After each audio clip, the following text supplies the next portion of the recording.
probably help you if I hit that intro music at the right time. There we go. Instead of doing my voice exercises.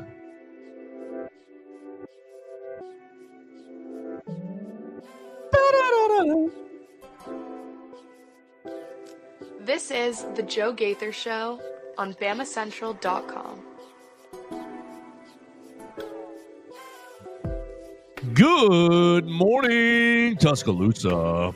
Good morning, Tuscaloosa. Is it still good? It is morning in Tuscaloosa. It is the Joe Gaither Show on Bama Central, BamaCentral.com. You guys are hanging out with us in the Derek Daniels State Farm Studios. I appreciate everybody watching us. We're going to have a lot of fun today as we have a huge show.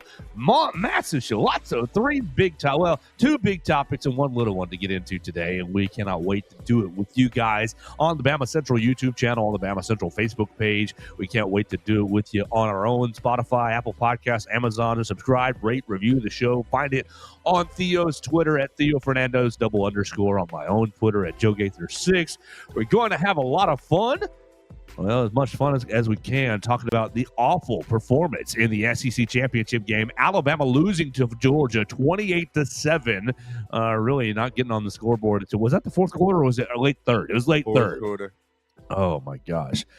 He didn't get it on the scoreboard till late in the game, and Georgia basically dominated you up front, out-physicaled you in Mercedes-Benz Stadium. We'll talk about that. We'll talk about the college football playoff selection on Sunday. Alabama getting into the field, number 9, going to number 8, Oklahoma. A little rematch action out in Norman. Alabama gets to go back to where their season ended last year and see if they can survive one more week and move on to the next round of the college football playoffs. I think it was very juicy that the college football playoff committee sent us out to Norman for a rematch. So it's going to be a lot of fun, and we'll talk about that as well. And then we will get into Alabama basketball's absolute destruction of UTSA. Sorry, Austin Claunch, former Alabama assistant coach. 17 points in the first half is not going to cut it for your team. Alabama playing as the walking wounded with their basketball team, winning 97-55 against UTSA yesterday in Coleman Coliseum. All of 5 people were in attendance. So we'll talk about all 3 of those big topics today. We'll also take your voicemails. We got a lot of voicemails reacting to Alabama's football debacle on Saturday. Not really a very good performance at all. A lot of reactions to that. We got a couple reactions, I think, to the college football playoff selection committee, and we got a couple reactions to the basketball game right there as well. So you can call the voicemail line if you want to talk to us at 205-462-7340, extension 800. We'll play your voicemail and make it a part of the show. We appreciate everybody who did call, and you guys make the show go round. We appreciate everybody sharing the show on their social media, sending it to their friends, and let's get right into it, Theo Fernandez. We're proudly presented by Purple Turtle Roofing. You can call Purple Turtle Roofing at 877-787-6635. They'll come to your roof and take care of take care of any inspection that you need. Make sure that your roof is ready to go for the winter season. The terrible weather, kind of cruddy weather today in Tuscaloosa. I guess it's matching the vibes of not being here with Georgia went home with the SEC championship. Alabama empty-handed, but the season officially not over. So call Purple Turtle Roofing. They'll come check out your roof. Make sure you're ready for the life's next storm. We had a storm this past weekend. We'll have another storm again. Maybe next Friday as Alabama plays Oklahoma. We'll see. Call Purple Turtle Roofing at 877-787-6635 for your free roof inspection today. With that, like I said, follow Theo Fernandez at Theo Fernandez _. Good morning, sir. How we doing? I'm doing great, Joe. Fresh off a weekend of anchoring at WVUA. Love getting that opportunity. So I heard your funny joke. What funny joke was that? Oh, you said what funny joke? Like there were many, like there were multiple. Yeah, I mean, if you're not watching the whole show, you're not getting all the jokes. Oh, okay. I saw the gingerbread man. Talking. Yeah, I saw the gingerbread man comment. Lives on Drury Lane. Doesn't I'm he pretty run? sure that's the Muffin Man. That's right. The Muffin Man lives on Drury Lane, but the gingerbread man should have been in the backfield for Alabama last week. Running for Alabama. No, I'm trying to find content to put on my reel, show some personality. So they were talking about gingerbread houses. I'm the sports guy. You got to tie it in somehow. Right? There you go. Can you use any of this stuff on your reels? Yeah, so I'm gonna have a segment for like podcasts. All right. I'm applying Jim Nance Award for broadcasting, given to the best students. I'm applying, trying to get some recognition there. We're gonna find out in a couple months. Does he just send out one of his ties? That's like the Jim Nance thing. I'd rather have that than any trophy they could give me. Right? Wear his tie on the next broadcast. That's the best badge of honor right there. Absolutely. So you stayed in town, but you were at the sports desk basically the whole weekend, so you were all over everything. I think we should just start with Alabama in the SEC championship and then move to the college football playoff and then, squeeze in a little basketball. So maybe a longer episode. And look, depending on how long it is, I might break this into 2 episodes today for listenability. Oh, man. Alabama 28-7. Georgia absolutely dominates Alabama up front, and I've got some thoughts, but just open it right up to you. What do you think about Alabama's performance? Bad. I mean, I'm not going to sugarcoat this. This was one of the worst Alabama football games I've watched in my time as a student here. I mean, ignoring anything that happened before 2023 here, but just thinking out of our recent memory past couple of years. And this was bad. This was atrocious. I mean, that offense was lifeless. What was happening out there? What was happening up front with the offensive line? What was happening with the pass protection? Ty Simpson, he couldn't deliver certain throws. Ryan Grubb, I don't know what we were doing play calling wise. It was just atrocious, and it reminds me so much of that Oklahoma game last year. I mean, that is the clear comparison that jumps to mind as far as what this performance looked like. But man, first of all, Alabama's defense, once again, doing as much as they can with less, getting put in some bad positions. Obviously, 1 touchdown at the end was because you went for it in your own red zone. 1 was a blocked punt, like just trying to keep the team in the game, but the other 2 units have no desire to win. We'll talk a lot about the specifics, but it leaves a very bad taste in my mouth. Oh, absolutely. And people, you're driving home on Saturday night asking if Alabama's still in the playoff. And I thought, I wouldn't blame the College Football Playoff Committee for dropping them all the way out after that. But I think that they looked at the resume and we'll get into that later. Anyways, Alabama's performance was putrid, was absolutely was horrific, honestly. And it all starts up front on the offensive line as Georgia's defensive line really, really swallowed up the offense. And I think that Kirby Smart and Glenn Schumann played games with Ty Simpson all night long. Played games with Ty Simpson and Parker Brailsford setting the protections all night long. I mean, I think that did you hear Nick Saban last week talking about Ty Simpson changing the plays? I did not. All right, so he basically said, well, Ty's leaving the home position, and he's changing the plays, and then the defense is changing based off his change. So they're showing a look. Ty's making changes, and then they shift into another look.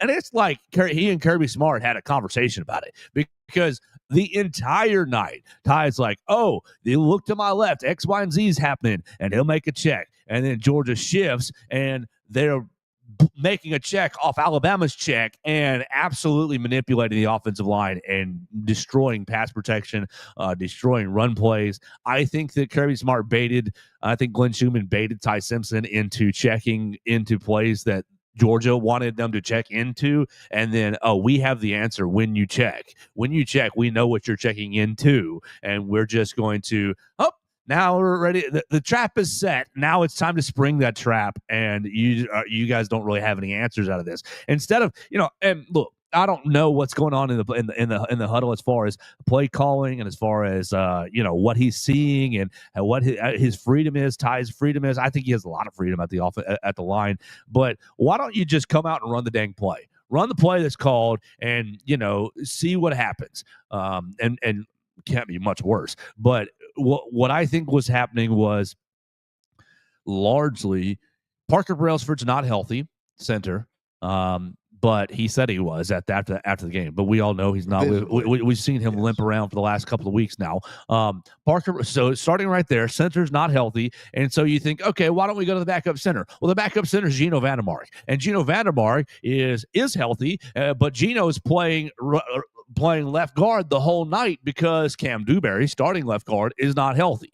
And so you're like, well, what do? Do you go to the third string center? Do you go to Joe Ionata? I like Joe Ionata. I like him a lot. But, like, you're going to throw him in there against Georgia with, not very much prep? Like no, you're just not going to do that. And then it's like, well, why don't you play Gino at center and you go to the next left guard? And it's, well, are you going to play Jaden Roberts at left guard when he's been a right guard all year and he's sitting on the bench? Like, maybe that could have been an option. That really could have been an option. Or do you play William Sanders, who's played spot duty at left guard, and just say, Geno Vandermark, you're playing center? I think that all of this, the real crux is Geno Vandermark I don't think is an SEC level player. I think he's a okay player. He's good against bad competition, but when you put elite competition on the other side of him, like the Georgia defensive line and like the Georgia linebacker crew, then you manipulate speed and twists, and you've got his eyes going in different directions, and then you invoke speed to power. I think that he is a below average SEC player. And so what ends up happening is Georgia says, we've got two interior linemen that are, one is hurt and pretty good when he's healthy, but he's hurt. But he's gutting through it. Okay, we're all gutting through it. Both sides of the ball. Georgia had injuries too. I'm not saying that Georgia didn't have injuries, but this in particular, I think, affected Alabama's offense. And so Georgia's looking at two interior offensive linemen that are, one dinged up and two less than average, and they say we can manipulate this offensive line into the checks that we want them to go into by showing looks and checking into something else and wrapping, stunting and wrapping, basically, to manipulate the pass protection and to, oh, you guys are slide protecting one way, well, you're opening up a gap the other way. Ty Simpson had pressure in his face the entire night. And while Ty didn't play well, no, he didn't. But he had pressure in his face the entire night. And so Georgia, we're going to manipulate this offensive line. Oh, also, you can't run the ball because you haven't been able to run the ball all year. But now you can't run the ball, especially because you've got a dinged up center and a backup left guard who can't get any push whatsoever. And so you're looking at an offensive line that's inept going up against Georgia's defensive front that's gotten better and better all year long, and they essentially swallow you on offense. You had answers offensively. Ryan Grubb could have called different plays. He could have gone different ways as far as, okay, you saw the one play where he just throw it out to Ryan Williams and just, hey, man, run as fast as you can. And he ended up stepping out of bounds, but he got like 12 yards. It almost was 30 yards if he didn't step out of bounds. And like, you could have leaned on, I think you could have leaned on that button a little more, just mash the Ryan Williams button. But you saw it in the end zone down as they're trying to score. Ty Simpson actually delivers a nice ball to Ryan Williams and goes through his hands. So like that, even that is inconsistent. You don't have consistent play. You're not playing your first and your third string running back. And Kalen DeBoer after the game saying that Daniel Hill, your second string running back, is not healthy, but was gutting it out, going through it. I think AK Deere did what he could, but if you haven't really been using AK all season long and you just throw him right in there, what do you expect the young man to do? AK Deere, 3 carries, 10 yards. 3 carries, 10 yards, and I think he had a catch too. Targeted, didn't have a catch. And so, like, what do you expect this offense to do? You don't have Josh Cuevas, one of your safety valves. Caleb Edwards had a nice little game offensively, but like the offense had no real answers, and Georgia also manipulated them into bad situations by showing looks, then checking into other things. And so it was really, really a frustrating night. And so, like, people I myself was asking, are you going to sub out Ty Simpson, try something else? But what's Austin Mack going to do? What's Keelan Russell going to do when the rush is right in his lap all day long?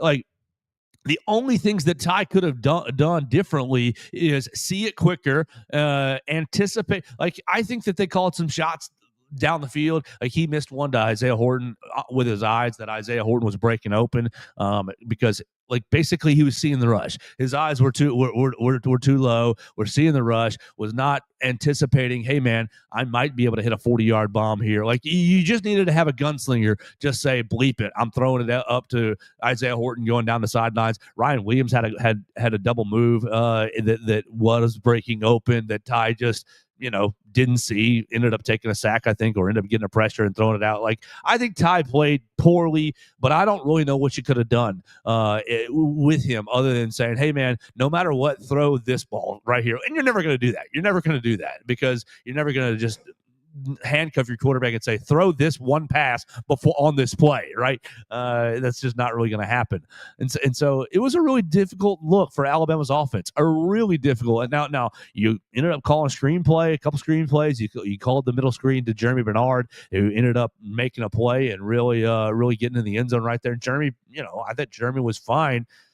But when you're dealing with a below average offensive line and you're getting manipulated as well from a strategic standpoint, these two things stack up against you, and I think you saw the result. Yeah, right. I mean, Glenn Schumann just had a nearly perfect game, nearly flawless, and there wasn't even a coaching battle because Alabama wasn't in it at all. I mean, it was all Georgia. I will say, I think it's particularly fair to single Vandemark out here. While yes, poor performance, we've been playing musical linemen all year. We've been shifting problem. Guys away around every possible combination. How much time have we spent on these Mondays reflecting on games, talking about, what combination can we try this week? Have we found the 5? Like, there is no answer. There is no answer with this team that exists right now. I think that's going to fully satisfy us. And I say Dewberry out makes it a lot worse, but it's just, there's a lot of flaws on that interior. And, against a team like Georgia especially, it's just going to shine through. I completely agree with the open field. I think that you have too much talent to not be using it more.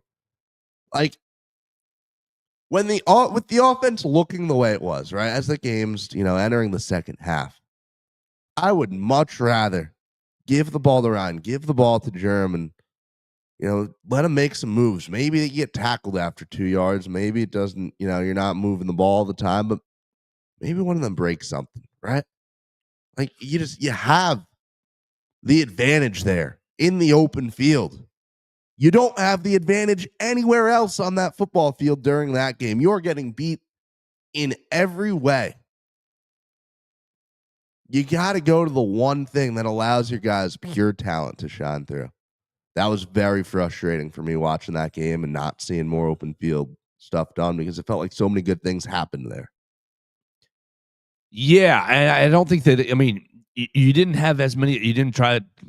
Georgia was hitting swing passes all night long. Was hitting wide receiver screen kind of the edge passes all night long. My opinion of Gunnar Stockton remains unchanged. I don't think he's a great quarterback. I think he's a good quarterback. I think that what he did on Saturday for Georgia was exactly what Mike Bobo.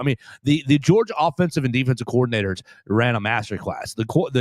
You say it wasn't much coaching you could have done. I think Frank Grubb could have told Ty Simpson to stop checking into their traps. Basically, stop checking into their traps. We're running this play, buddy. This is the play. If it fails at the line of scrimmage, it fails. But like, they are manipulated. They're trapping you into bad checks. And so I think that's the number one thing I probably would have done is, at least on this series, buddy, hey, we've gone 3 and out like 10 times in a row. On this series, let's just not check. Let's just run the play that's called. How about that?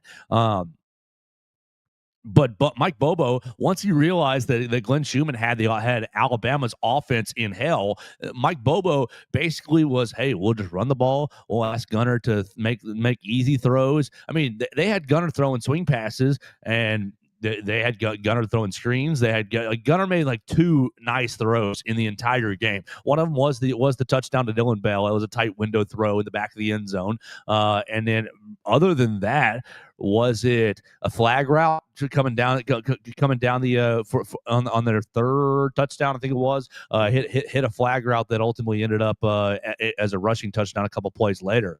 But outside of, he didn't really throw the ball over the middle. He didn't really have to read a defense as far as what coverage are they in. what are we doing here? It was just get the ball out of Gunner's hands, hit the pass that's there, and let the Georgia playmakers do their thing. I thought that Mike Bobo called an incredible game. I mean, once you realize your defense has them, and you have to, no chances. We're not taking any chances. We're not going to ruin this on our side of the ball. We're going to let Nate Frazier run the football, and Nate Frazier was really, really nice in this game. In a 13 carries, 52 yards, and a touchdown. Ended up with two catches, 8 yards right there as well. I thought that the Georgia offensive plan was really good, complementing their defensive plan, because they didn't really take any chances and they just allowed Alabama to kind of beat themselves with the 4th and 2, with the block punt. And I mean, the block punt is inexcusable. I mean, how many? Yeah. Where are we at on Football Friday? We're sitting there saying avoid explosive runs. We're sitting here saying avoid explosive runs. What was the 3? Keep tie upright and and not have a special teams error. Well, you did avoid the explosive runs. Chauncey Bowens, his longest run was 19 yards. He had 4 carries. His longest was 19. Nate Frazier, his longest carry was 14. They did have a Dylan Bell 12-yarder. So, like, are any of those explosive? I guess the 19-yarder is explosive, but the others, not as much. I think you got to get over 15 yards to be an explosive run. And I just made that up. But really, I think that you avoided the explosive runs. Chauncey Bowens won 19-yard run. You did not keep Ty Simpson upright for anything. Not at all. He's running for his life the whole night. I think it was 19, 20 pressures. He drops back 39 times, 39 passes. I think it was 20 official pressures for the Georgia Bulldogs. And then you didn't avoid the special teams blow up. Like, you get the punt blocked, and that totally changes the game. You have stopped Georgia twice. You get stopped it was your second time that you were stopped. You went 3 and out or so on the first drive, and then your second drive you ended up basically going 3 and out again. And all right, it's fine. It's 0-0. It's no big deal. Everything's, no, the game's still even. We're punting. We're flipping the field positions. No big deal. And boom, punt block. Georgia's lined up on the 20-yard line, and it's, oh, dang, defense, can you hold them to 3? And basically Bobo says, we're just physicaling this out. We're just going to out physical you. And Georgia used all 53 yards of the field, 53, 55 yards wide of the field. All right. They used every little bit of it, running Alabama's defense sideline to sideline. Alabama didn't do that. They didn't use all 55 yards of the field and use their playmakers. And I guess they got spooked doing that when they tried to give Lazier Brooks, I think it was 3rd and 1 for the 3rd and 1. I think they tried to get Lazier Brooks going onto the outside, and he got stopped for a 1-yard loss. Just dramatically different game plans offensively for Georgia. Very conservative, but very effective, and very kind of very conservative, but effective, and I want to say efficient too. Just like they moved Alabama's eyes all over the field throughout the day, and then they kept punching them in the mouth. Alabama, I don't think you didn't have the ability to punch Georgia in the mouth with the run game. You didn't have the ability to punch them in the mouth in the run game, and you couldn't move their eyes sideline to sidelines using motion and using screens and using space. Georgia could. Georgia did. The block punt is just really, really horrific. Right. And so you get to the post game, Theo. I don't know if you heard with Kalen in post game, but he was asked about the block punt, because I think that's where the game basically just went off a cliff. You had a big special teams error. That was a big haymaker Georgia threw. They finished it with a 7-0, and basically from there it was, oh man, you're on the mat, Alabama, and Georgia didn't let them get off the mat after that. In post-game, he says, oh, we missed a check. We had a different guy in there because of LT Overton, and it was Caleb Edwards, freshman, right? We missed a check. And so you go back and look at it, and you see 2 guys rushing off the offense's left, the defense's right, and one guy comes free, Cole Spear comes free, and you see, okay, well, Justin Jefferson blocks down, Caleb Edwards takes a middle rusher, and this guy Cole Spears comes free. Nobody comes to him, and he's saying, DeBoer is saying, we missed a check. So to me, you're either saying that I don't know who's calling the protection. Is it Caleb Edwards calling the protection in his first time in that role because he's replacing LT Overton? Like, or why are we asking a freshman to do this? Or is it Marshall Pritchett, who's been out there all year on as personal protector, and 88 Jay Lindsey? So they were still 3 personal protectors. Lindsey and Pritchett have been out there all year. Lindsey, Pritchett, and LT Overton. So LT is out. LT's out, and you sub in Caleb. Are you putting the checking responsibility, calling the protect? Because basically, you get to the line every time for punt protection, and you identify the front, and you say, okay, X, whatever the check is. When I was working for the team, it was New York or LA. It was New York if we're going to the what's that on the map? To the right, and it's LA if you're going to the left, right? If you're looking at the map, right? So if it's LA, your slide protection to the left. If it's New York, your slide protection to the right.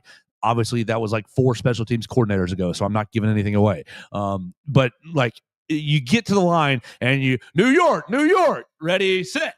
And everybody knows slide protection to the left, slide protection to the right, and man protection to the other side. Basically, you're calling the slide protection. You're calling the zone slide protection. The other side's man on man. And so is that Caleb Edwards? Is that what we're doing here, Coach? Is that really what Caleb Edwards, who's not been in this position yet this year, gets thrown in to the Georgia for a second punt of the day and calls a check, and whether he calls the wrong check or not, I think it's inexcusable to ask a freshman to do that. Like, can we not just have, yes, Jay Lindsey's a sophomore and Marshall Pritchett also a freshman, but can we not have one of those 2 guys who have been starting as a personal protector all year long do that? Like, who's calling the check here, Coach? And that's the big issue. And so you miss the check, you get the block punt. Credit Georgia. They're rushing in there, and Cole Spears making the play, picking the ball right off Blake Dowd's foot. And Georgia sets it up with a short field. Like, there are 4 touchdown drives, Theo, 6.5 plays, 6.75 plays for 32.5 yards. That's the average on their 4 drives. There are 4 touchdown drives. So, like, I don't know what the defense can do when you've got 32 yards behind you, right? You've got 32 yards behind you on average on these touchdown drives. Yeah, there was one that was longer, but the other 3 were like or a hop, skip, and a jump into the end zone. Like, it was not much it could have done, Kane Womack. And so I'm pretty frustrated with the offensive line, and I'm pretty frustrated with especially because you had a pretty nice little punt return as well come back and bite you. You had the only punt return of the day for Zach Branch, ended up with 24 yards on the punt return, sets Georgia up with a short field. They ended up scoring a touchdown. Yeah. Like, the margins are razor thin.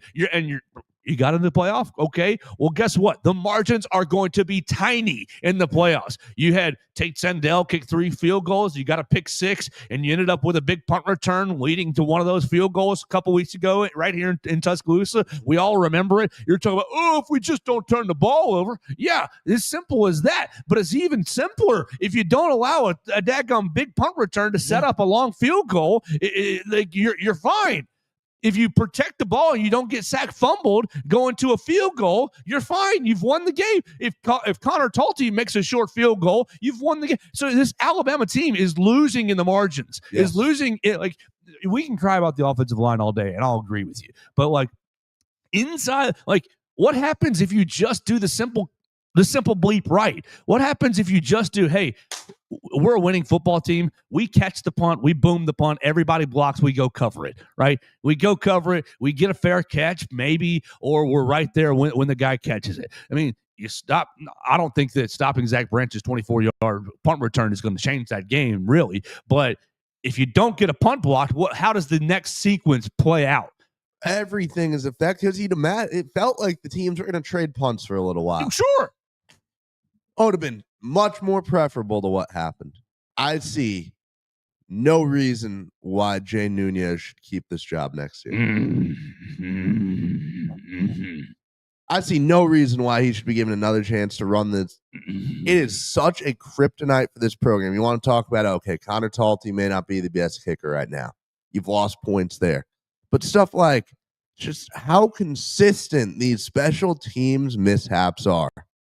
Even like we saw Talty yelling at his holder. The snaps haven't been great this year. Sure. It's been a consistent problem. And a high snap on the block punt. Yeah.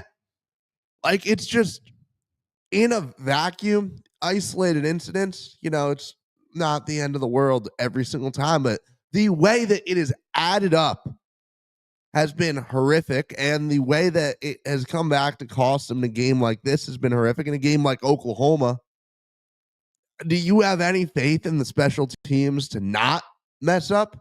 Like, it's almost like every single time that unit takes the field, I'm expecting something bad to happen. Yes, we say, end every drive and a kick. You'll be all right. Will you? Will you? Unless it's an extra point. I mean, the unit has proven they can do an extra point just fine. No missed extra points. Look, if we miss one at Oklahoma, that's going to exactly no missed extra points all year long. It doesn't matter. They've subbed in different kickers against Eastern Illinois and different long snappers, in these high school games. And so, like, the whole unit has proven they've mastered the extra point. Great job, guys. But it starts right there. Like the Georgia. Okay, what happens if you boom that punt blade down and you go cover it, and Georgia's starting their next drive from their own 40? You got 60 yards behind you, defense. Does Mike Bobo's conservative game plan get him 20 yards, 25 yards, and they're trying a long field goal, or they're punting, or they've got a decision to make on 4th and 1, 4th and 2? And mind you, our defense has a great ability to create havoc plays. Right. On that note, you think about, you took away the opportunity for your own defense to create a game-wrecking play. It's the margins are killing this team, and the margins are why they were on the bubble, because goodness gracious, just infuriating, honestly, because you got to call out the right punt protection, and whether and like, yeah, we can say, well, you know, it's all Caleb Edwards' fault. We don't know that. I don't know who's calling out the protection, but for coach to say we got a new face in there and we missed a check, well, that makes me think it's Caleb Edwards and the only new face in there. And we're not checking. We're not making the right check. We're not counting the right numbers up front. Georgia has eight guys up front. Usually they didn't, and we weren't ready for that. Like, it's like the preparation is just not. Hey, we've seen all this on film. We're ready for it. Oh shoot, they're showing us something new. We can't use our brains and just infuriating. And so my biggest issue with this team right now is the offensive line and is the special teams, because I think that they crippled you on Saturday in Mercedes-Benz, and I don't really know what they're going to do next Friday night out in Norman. I sure, like, I think there's a chance, like, you put up 400 yards against Oklahoma. There's a chance that everything could go fine. You don't turn the football over and everything's fine.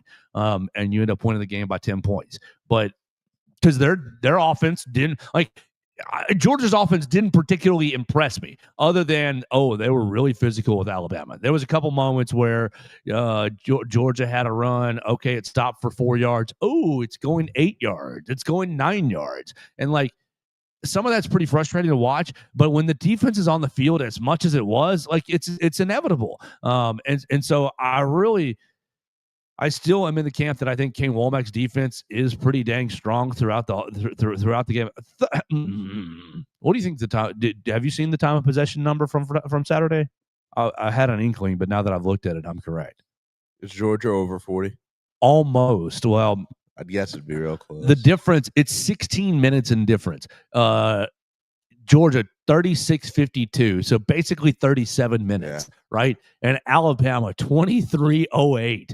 It's 14, 15 minutes of difference that the Alabama defense is on the field just getting punched in the mouth over and over and over and over again. And so what do you expect is going to happen? Oh, they're pushing Alabama around. They're pushing Alabama. Like, you've got to play at least even here to give the defense a chance. You can't put them in bad field position and leave them on the field all night long and expect them to. Well, why didn't you come up with a turnover? Why didn't you stop them? Like, you look at that. All right, so that last touchdown Georgia scored, that Zechariah Branch, I believe that was like a third down where Alabama technically could have gotten off the field. Those guys are gassed. they've been running around all day, you know. Yeah, and he finds like 7 yards or whatever and gets in the end zone. Yeah. Like 12 yards and gets in the end zone. Scoring play. So let's see what that actually was. Yeah, 13-yard reception. They find Georgia finds their most electric player on offense, their version of Ryan Williams, and says, "Hey, there's a little gap. Can you squirt right through there?" I mean, they were smacking him at the goal line as he was going into the end zone, but everybody's just running ragged. My eyes have been going left to right all night long and getting punched in the mouth all night long. Hey, Mike Bobo, I thought, called a great game. I don't think Ryan Grubb called a great game at all. I think Ryan Grubb called a pretty pathetic game. I thought Kane Womack did mostly good. I think it's hard to criticize Womack. We're the defense, you know, with the position they've been put in. We've talked so much about how they've done so much with so little this year, but Ryan Grubb's stock just continues to fall in my eyes. People are saying -3 yards rushing, -3 yards rushing, and you're right to focus on that. Let's take the sacks out. Does it get much better, Theo? Do you know what the sack adjusted rushing yardage is? I'm curious. Guess any number, and we'll throw it out there. How many yards did Alabama truly rush for when you take out the sacks? Like 30. You have more faith in them than they actually did. 20 yards. 20 yards. 20 damn yards. Daniel Hill, 4 carries, 11 yards. A.K. Deere, 7 carries, 10 yards. Ryan, I guess that got 1 carry, 5 yards. Lazier, 1 carry, no yards. And then Ty Simpson, all his sack yardage totaled up -28 yards. You finished with -3 yards rushing. Nice. Horrible. Like, what are we like? When has an Alabama football team not been able to run the ball? Like, last year wasn't great when you're running with the running backs. Jalen Milroe saved all those numbers, but last year wasn't great. Like, you've had 2 years. Like, I am pretty still pro on the staff as a whole. I really like Kalen DeBoer. I really like Kane Womack. I really like a lot of the coaches that are in the building. But that's been a major issue. Like, you can't run the ball in a traditional sense. And I think that we've seen online rumors. I think that you are seeing the last days of Chris Kapilovich on the staff. Yes, yeah, I've seen some stuff there as well, and he did seem like he's been a really good guy every time I've talked. Seems nice, absolutely. He is. Yeah, I enjoyed the good man abilities last year. We got to hear from him, but it is just not. It is not performing at the level that it should be. No. And I've heard people talking even about Gillespie too, RB coach. I don't think it's Robert Gillespie. I think he's still. I think he's still coaching at a high level, and I think his unit's largely performing as well as they can given the landscape. Hey man, you want to run right in the back of this, right into this 1 yard hole? That the offensive line just neutral. Like the best you can expect right now with this offensive line is, can you neutralize the defense? You're not getting any push. You're not getting any holes. It's, can you just stalemate the defense? Yeah, right. That is the best case scenario. I don't know. I think the offensive line is horrific. I think the offensive line is horrific as a whole. And maybe I'm just like stuck in recency bias from watching Saturday, because somebody was like, yeah, Joe, they have improved the year. Because I was pretty hot on Saturday night saying if Alabama gets left out of the playoffs, it's the offensive line's fault. Because you look back to all the way back to August, and you're losing to Florida State, and Ty Simpson's getting sacked, and Ty Simpson's getting rushed. I think that you've got major, like you didn't really have it. Like, you rushed the first drive of the season. You actually did run the football well, but then basically couldn't run the ball the rest of the game against Florida State. You couldn't run the ball against Wisconsin. Who cares what you did against ULM? You ended up rushing the ball. Your best numbers are like 158 against Auburn and 142 against Vanderbilt. Yeah, the Auburn defense is good, but who cares about the rest of that? Like, you cannot run the football consistently. And Alabama, I don't really like the that's not Alabama football kind of like usual take that, but running the football is essential to playing in the SEC. Yeah. It just is. No, the O-line is bad. I don't think you're overreacting at all there. We've seriously talked about it a million times. I feel like I'm repeating myself. That's fine. Repeat yourself. We got new listeners. I feel like we could make a supercut of all the times we said this exact same thing over the course of the season, and it would just sound the same so often. Because it is the same thing with this football team. There's a comment about Freddie Roach also on the line, and he was, I think, an early target where people were really talking about him, like, "Whoa, what happened here?" Against FSU earlier in the year. I'm a little higher on them. You're playing shorthanded. I don't have a big problem. I think Tim Keenan had a really nice game. Yeah, I mean, he was obviously taking advantage of not having Bobo in the center for Georgia, but he was. I think London Simmons has played well as well. Yeah, I don't have much of a problem with the D-line. I think LT Overton's been just above average all year long, so I'm not really that thrilled with him. I think Edric Hill has been okay. Jordan Renaud played well, I thought, in LT's stead. Big thanks to Corey Lewis for watching and commenting 89-84.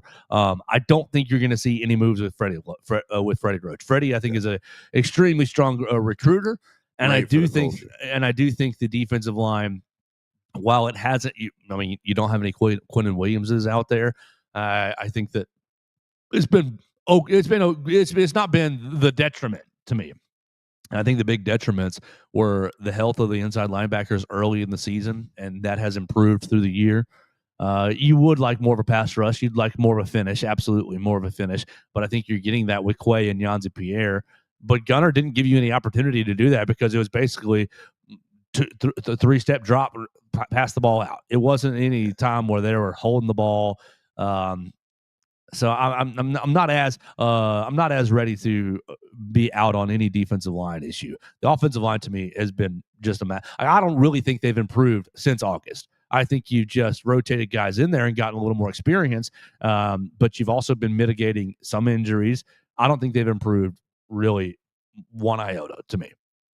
Yeah, I agree. And I think that's just about everything there is to say here, right? I mean, well, you want to go to the voicemail line? We've done the SEC championship. You got any other thoughts on the SEC championship? Because these guys are about to rant about this game. I think. No, I've got nothing. Let's let Dax and everyone talk. I think they deserve to vent here. Absolutely. So you guys can call us on the voicemail line at 205-462-7340, extension 800 on the voicemail line. These are all our friends. What's up, guys? It is depressed Dax here. I guess I eventually had to go to a Bama game where we lost. I just didn't expect it to be the worst Bama game that we've played since I became a freaking Alabama fan. We had -1 rushing yards. Every time Ryan Williams touched the ball, which was 3, he acted like he was the only one wanting to win the game. Why did we stop going to Ryan? No clue. I thought we got prime Ryan back. Mason, I'm sorry for talking bad about you, talking bad about Tyson. I guess we were both right about him being in this season. Like, how do you go from being a Heisman frontrunner to, like, losing every bit of your draft stock in one season? How? Bro was the October Heisman, and now I'm not even sure he's a 6th rounder. You know how many times we wanted to bench Ty tonight? Because who cares if the other quarterbacks aren't ready? You don't know if they're not ready. Nick Saban didn't know if Tua was ready to go in that freaking national championship game when he replaced Jalen with him. And guess what Tua did? Lit a spark under our offense. Why did Ty never come out for one drive? We had one good drive. It was 91 yards, and Ty is literally the check down team, dude. Holy crap. Ty wasn't even – we had so many guys streaking down the field wide open the whole game, and Ty didn't throw it to a single one of them until that one scoring drive we had that was 91 yards. Ty decided to start letting them fly because Georgia didn't respect their deep ball, and it was very obvious. So the second that Ty starts letting the deep ball fly, Georgia kind of has to back off a little bit. Then we had a little tunnel screen to Jeremy, and he breaks some freaking tackles. That was a beautiful play by Jeremy. I wouldn't blame Ryan if he wanted to transfer. I'm going to be completely honest with you because we did not use him at all, and he was actually having a great game to start off. The O-line, I mean, lost continuity because Cam Dewberry got injured, and then like they weren't protecting Ty the best, but like Ty was not. He was playing so scared. I remember one play he was supposed to hand it off to the running back, and the running back, I don't know, his AKD, I think, didn't go along with the right play. Ty freaked out and just hit the ground, took a slide 4 yards behind the line of scrimmage, and then 3rd and like 20 after that. And I'm like, and then there was a blatant face mask where they ripped Lotzer's helmet off on a kick return. The refs, right in front of the refs, they didn't call it. And then the one play where we had a false start, and then the Georgia, that is one of the linebackers, one of their defensive linemen, broke through the line and shoved Ty to the ground way after the play was dead. How is that not unnecessary roughness? The only reason we started getting calls at the end is because Ty actually started throwing the deep ball. That's the only reason. Holy crap. That was an ugly game.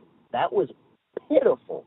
I don't even want to, we do not deserve to be in the playoffs. We are Cheez-It Bowl bound. We're going to, who's feeling the cheesiest? Ryan Grubb is. The play calling was freaking bad. I don't think it was the play calling. Like the route development was obviously not the best, but Ty was his first read was the check down. Ty knew he was going to throw it to the check down like 90% of snaps. We had -1 rushing yards. We rushed for -0.2 rushing yards per play. Yards per carry. -0.2. Dude, that was disgusting. And holy crap, those Georgia fans acted like they had never beat anybody in their entire life tonight. Oh, dude, they were very frustrating to deal with after that one. I mean, I stayed till about a minute when they got in victory formation. That's when I left because I support my team and I love my Crimson Tide. But Ty Simpson, you have one more game left. And he's definitely not going to the draft. I still want Keelan next year. Or Austin Mack. They both look really good. I'm sorry, Ty. I'm off the Ty train after that abysmal poo-poo. That was bad. That was really bad. He needed to be taken out of that game. Really badly. Bro was playing very scared. I'm sorry, Ty. I love you, but that was not good. He's going to call back. Apparently there's time limit on the voicemails, so here's following up that first one. The defense is where I left off. Defense wasn't playing bad. Nope, we just kept giving it to Georgia with really good field position. Their punter kept putting us inside the 10-yard line, and we kept giving it to them at like the 30, 35 every time. Because 3 and out, first down, 3 and out, 3 and out, 3 and out, 3 and out, touchdown, 3 and out, 3 and out, 3 and out. It felt like. That's what it felt like. It felt like we were losing 35-0 at halftime. We couldn't get any momentum to save our lives. And I feel like the defense was really trying to save that game by getting a turnover in the second half, which is why they kind of got gashed a little bit. And I'm not blaming the defense at all. They played their butts off. Damani Jackson made up for everything tonight. Damani Jackson was playing really good ball. Ray Hubbard was. Then again, we were letting people wide open all night, especially that's in the freaking flat. Gunnar Stockton would just roll out and throw it to a tight end or run it back in the flat, and there was just nobody there. 8 yards, 8 yards, 8 yards, 8 yards. It's abysmal showing on all sides. Again, the defense, they couldn't help it. They couldn't help it. We got down 14-0 very fast, and I don't even know, man. I don't know. That was bad. And I hope we can do good in the Cheez-It Bowl because we're not going to the playoffs after that one. I don't want to be in the playoffs. We don't deserve it after that. That was bad. I don't know. I'm gonna go. I don't know. Good night, boys. I love you and roll tide. That's Dax on the voicemail line, and you can join us on the voicemail line at 205-462-7340. There's more voicemail lines, but we just need to give everyone the right time. Theo. Yeah, I mean, what a turnaround from Dax.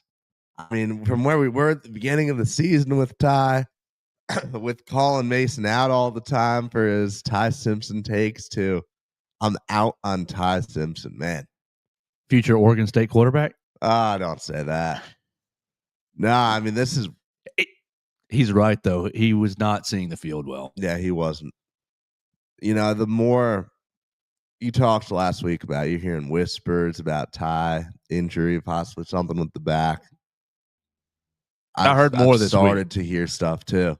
And remind you, any sources that I have, they're far behind yours. So if it's trickling down like this, there's something going on. I've heard herniated disc in the back. And to me, if he,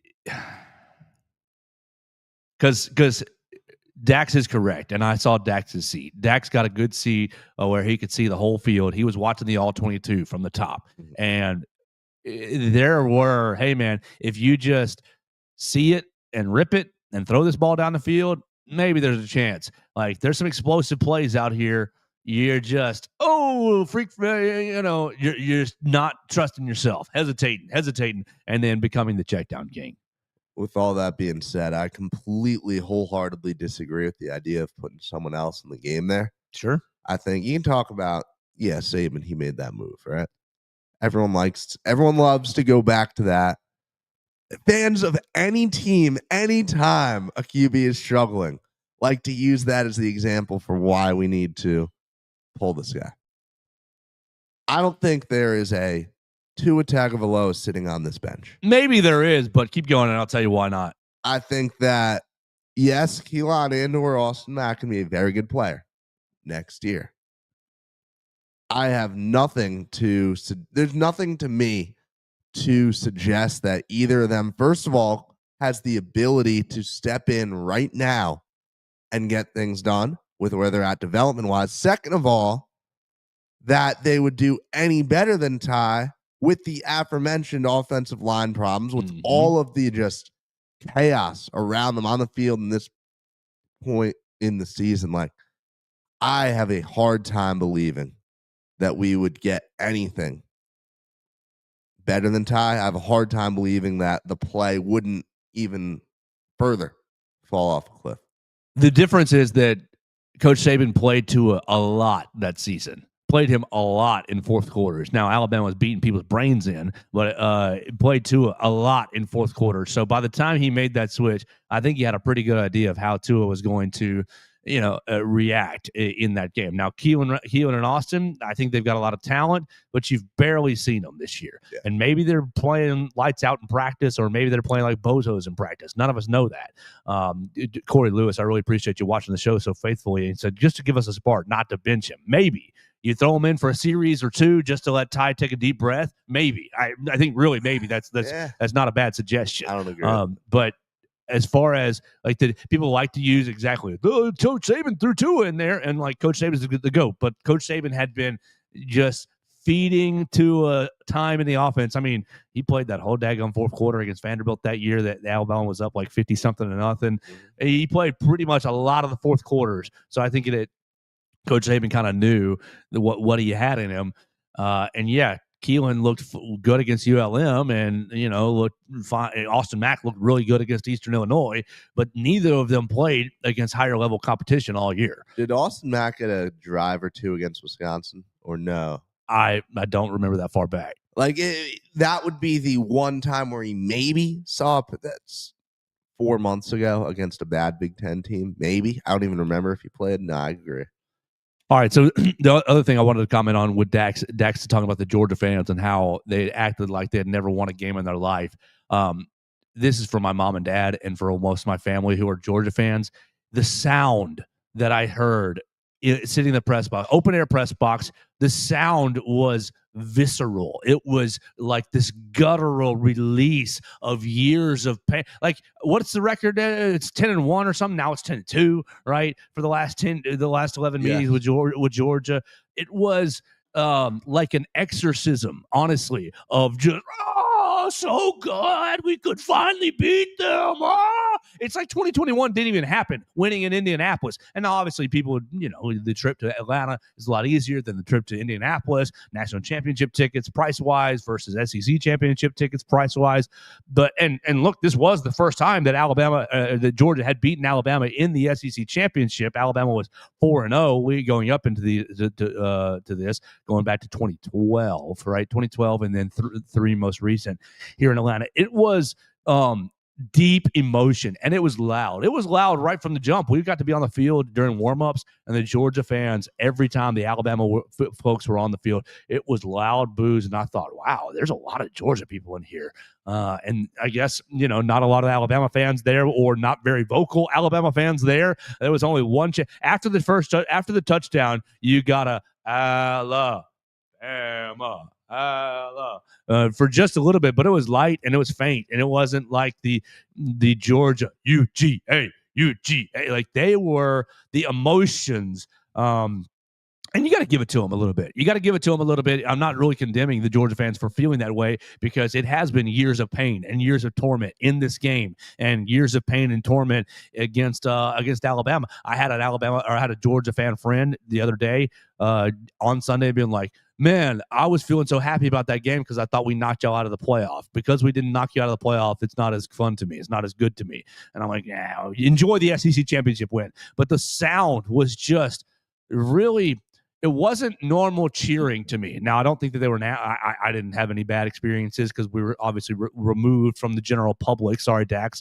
But like the sound that I heard in the press box was deep, guttural, visceral emotion. And so I was just it was just something to note. I was like, these folks are really enjoying this. This really means something. Like people say, oh, the SEC championship doesn't mean anything anymore. Oh, it meant something to the people in Mercedes-Benz. Yes. They were begging another touchdown, keep them down, another 3 and out, keep them down.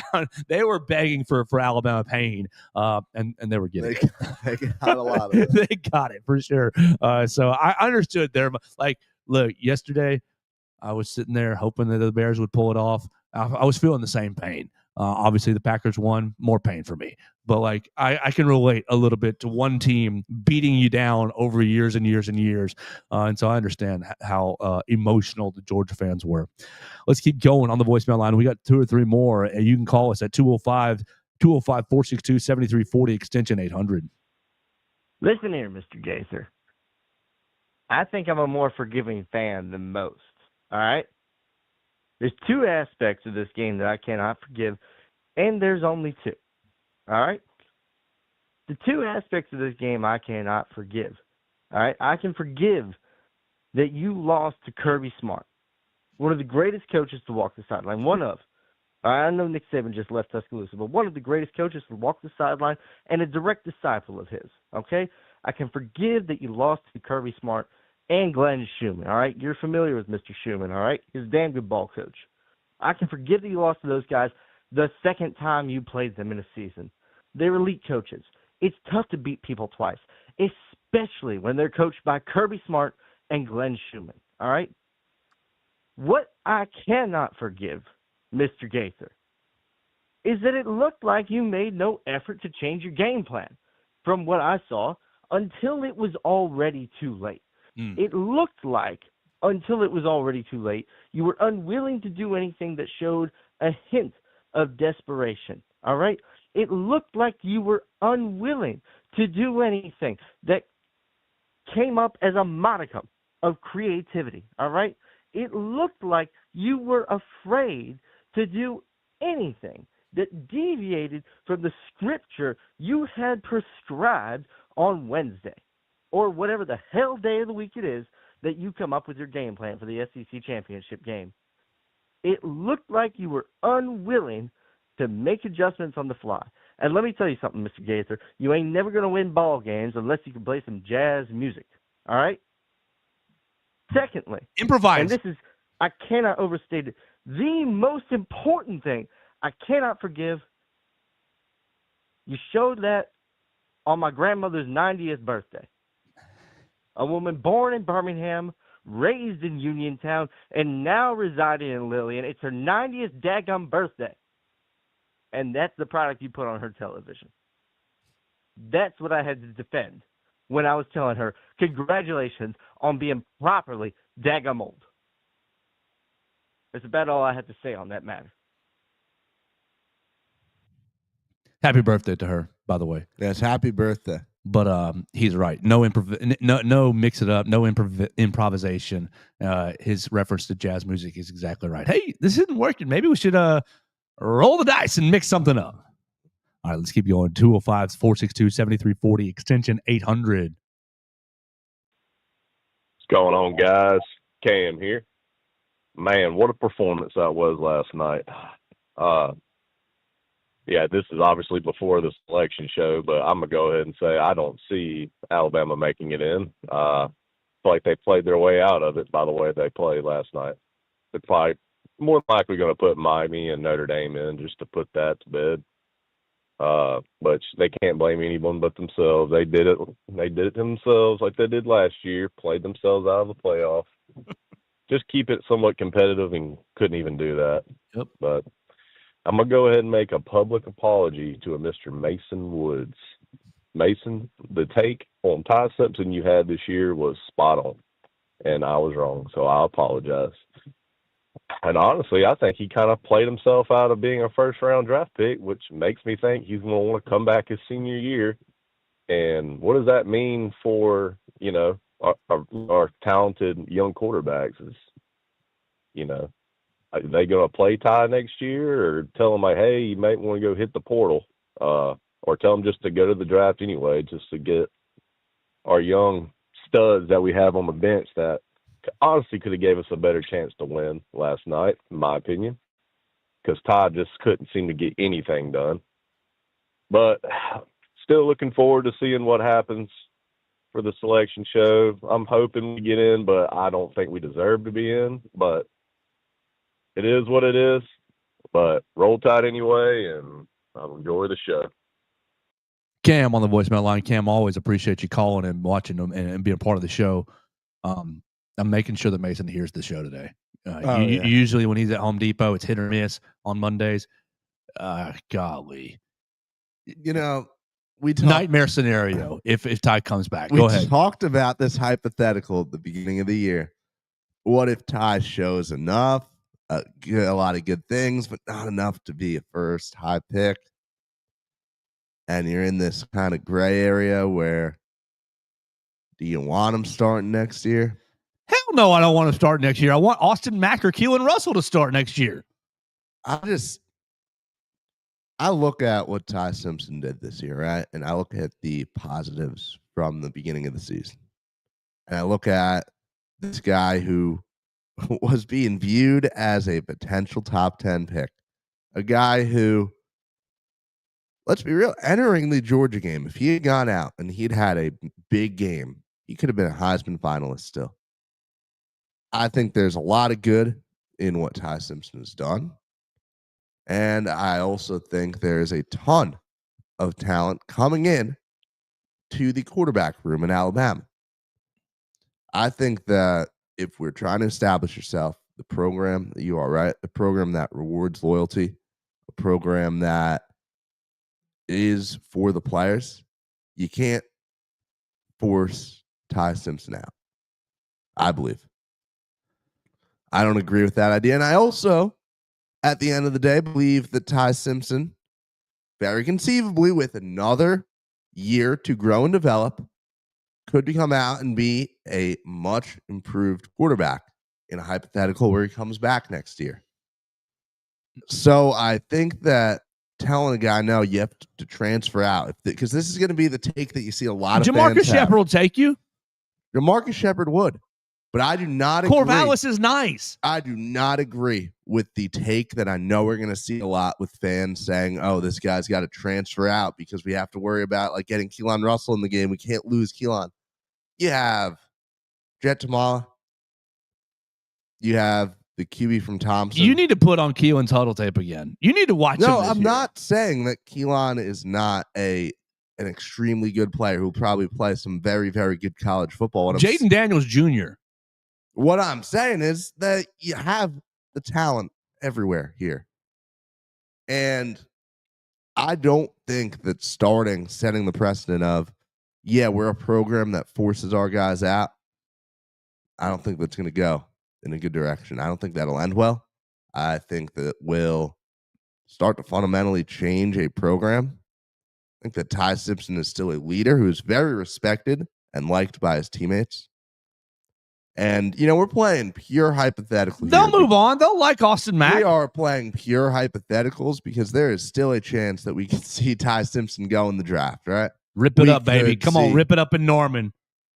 Another 400-yard performance in Norman. Get yourself back in the boards. All it takes is one game where he reminds people of what he did and then scouts. I mean, rip it up in Norman, then go duel Fernando Mendoza for that number 1 pick out in California. Yeah, you just look at how bad some of the QBs who've been drafted in the first round are.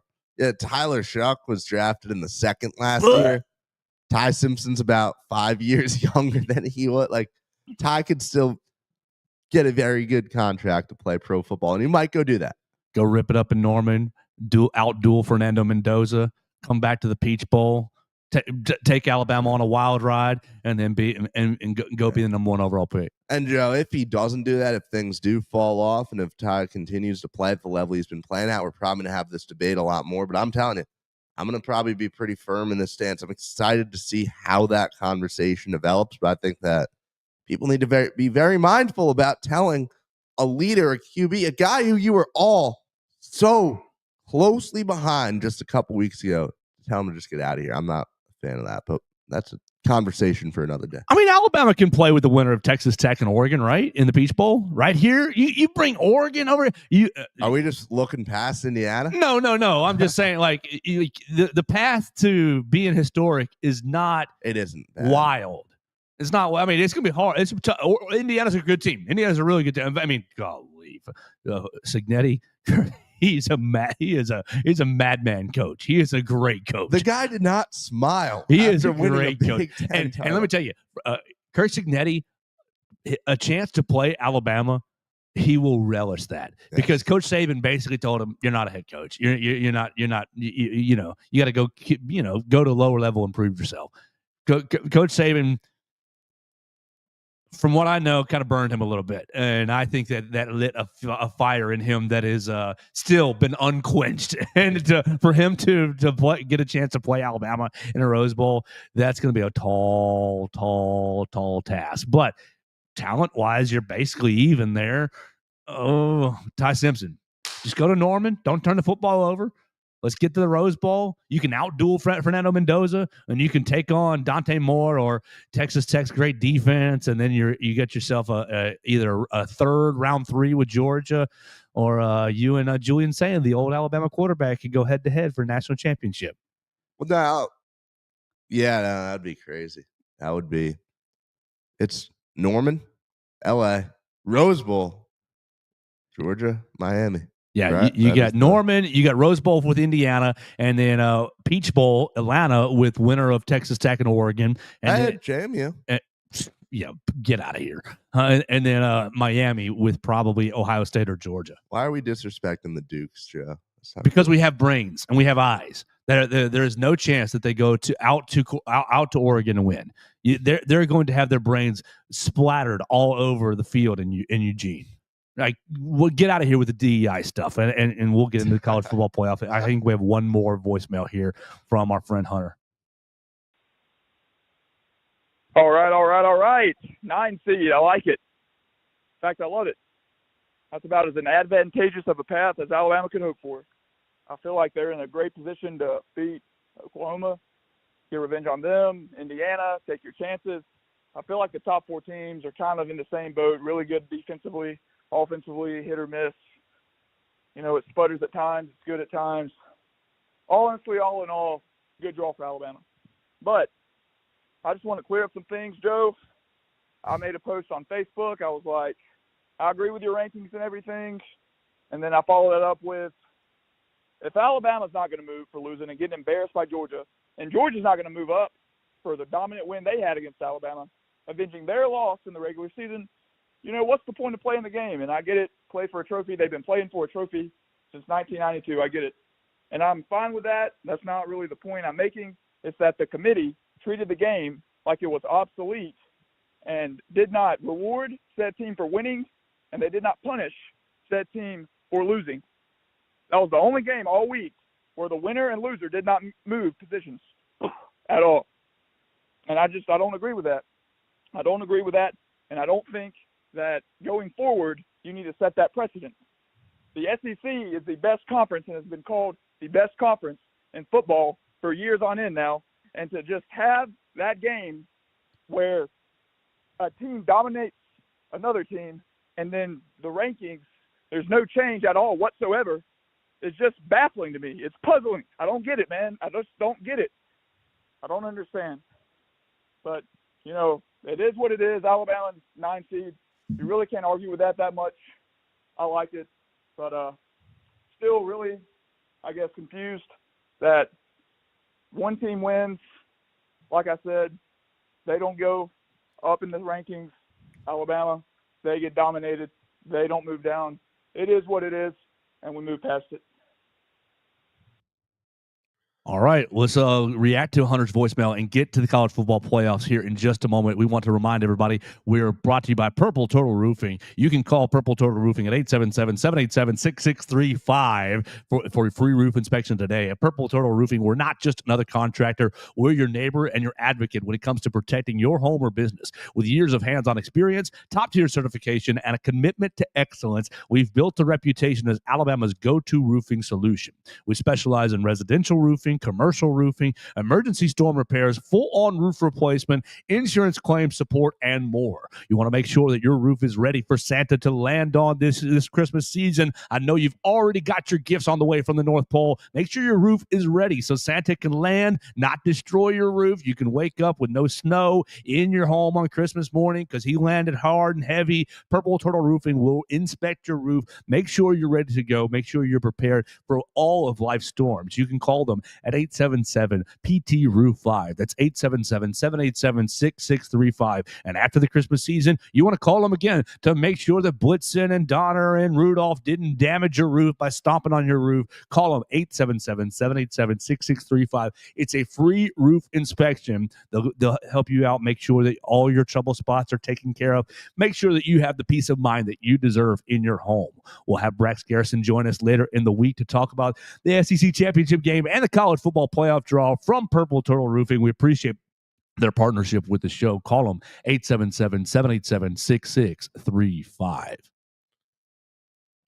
It's a very interesting situation with these conference championship games because I think it was very clear that had Alabama been dropped out of the playoff, there would have been a serious change made to the SEC championship, right?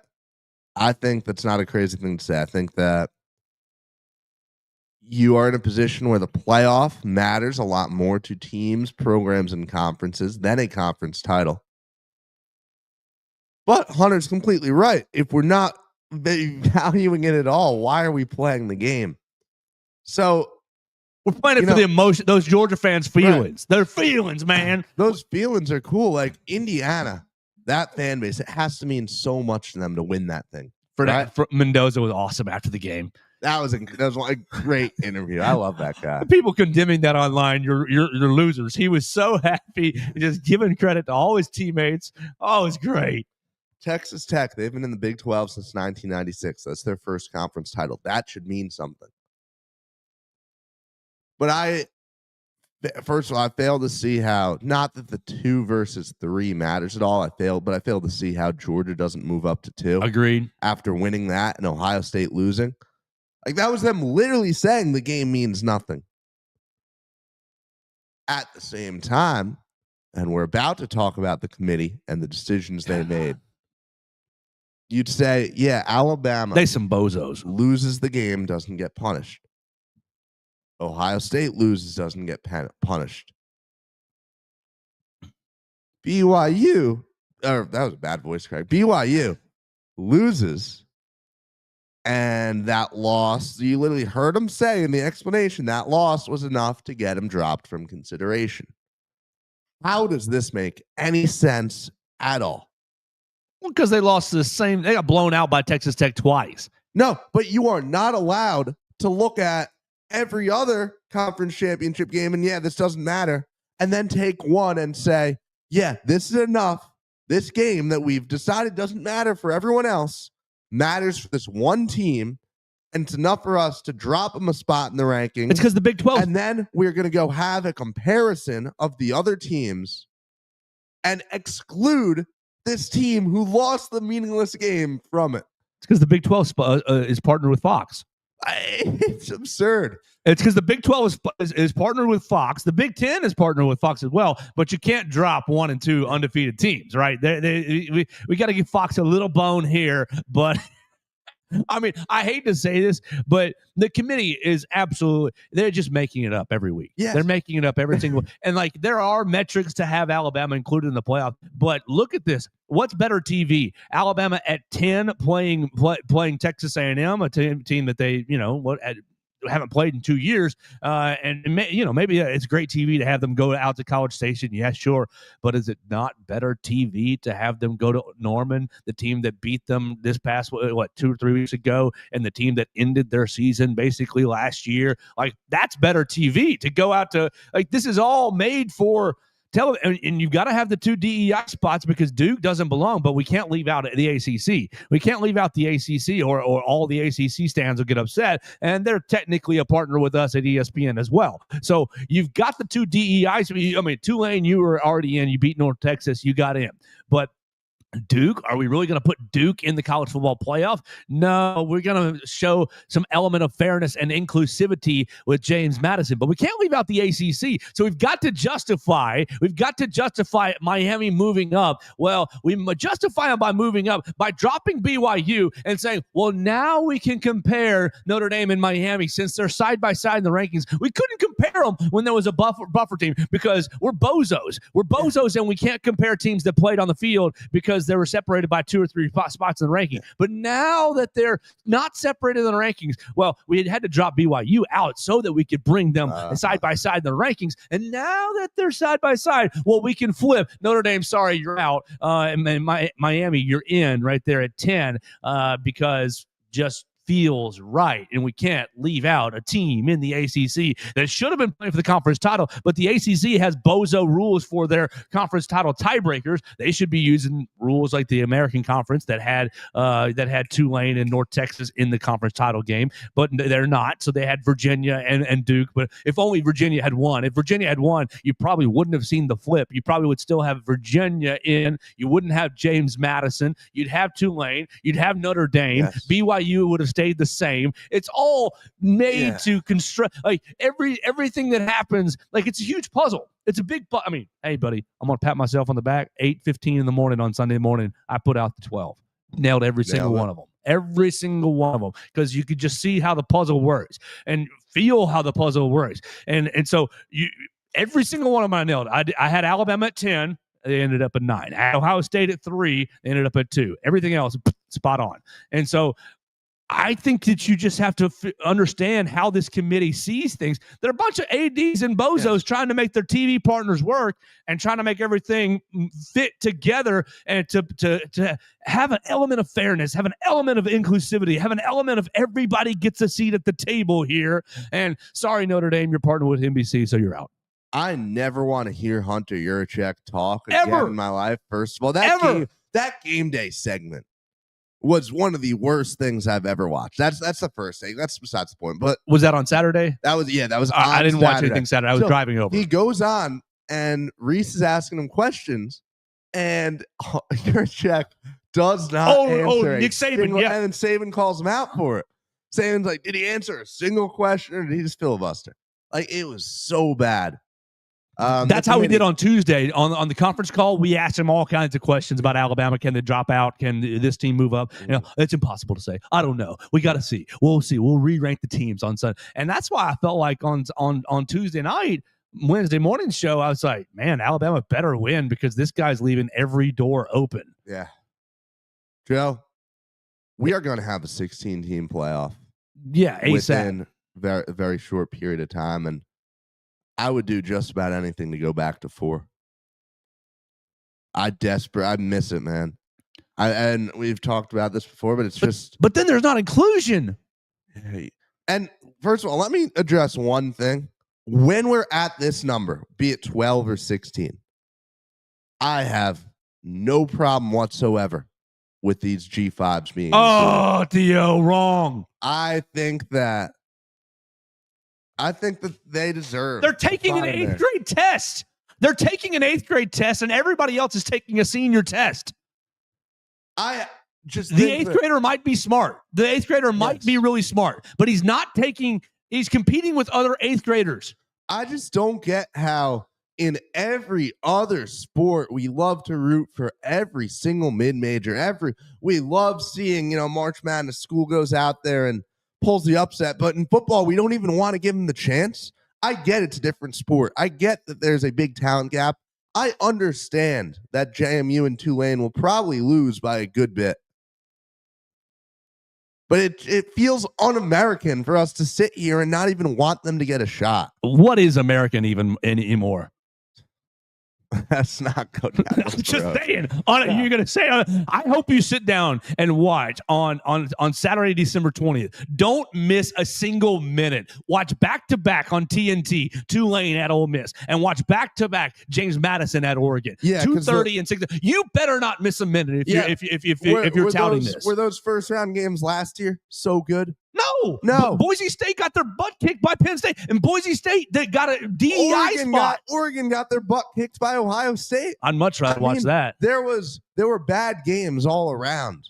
Again, case in point, there are only so many great teams in a season. First of all, we don't need to be having a playoff this big. But second of all, I think that you can look at Notre Dame, right, and the season they had, and scheduling, A&M, Miami, losing those games, and then dominating. Notre Dame, they won every game by at least 2 scores. They only had 2 games that weren't 3-score or more games. All right, so they dominated down the stretch. At least they played a Power 4 schedule. I still think that, and this slightly changed topic, I think that if the committee had put them in over Miami, it would have been one of the biggest travesties I've ever seen. I agree with that. Right? You need the head-to-head to matter. So they make the right call with Miami. Yep. Notre Dame, a couple years ago, this is, we're a 2-loss team. We're going to go play in a New Year's Six Bowl. It's a good end of the season. You can feel good about it. And now you've just ruined that. You've ruined what used to make the college football regular season special.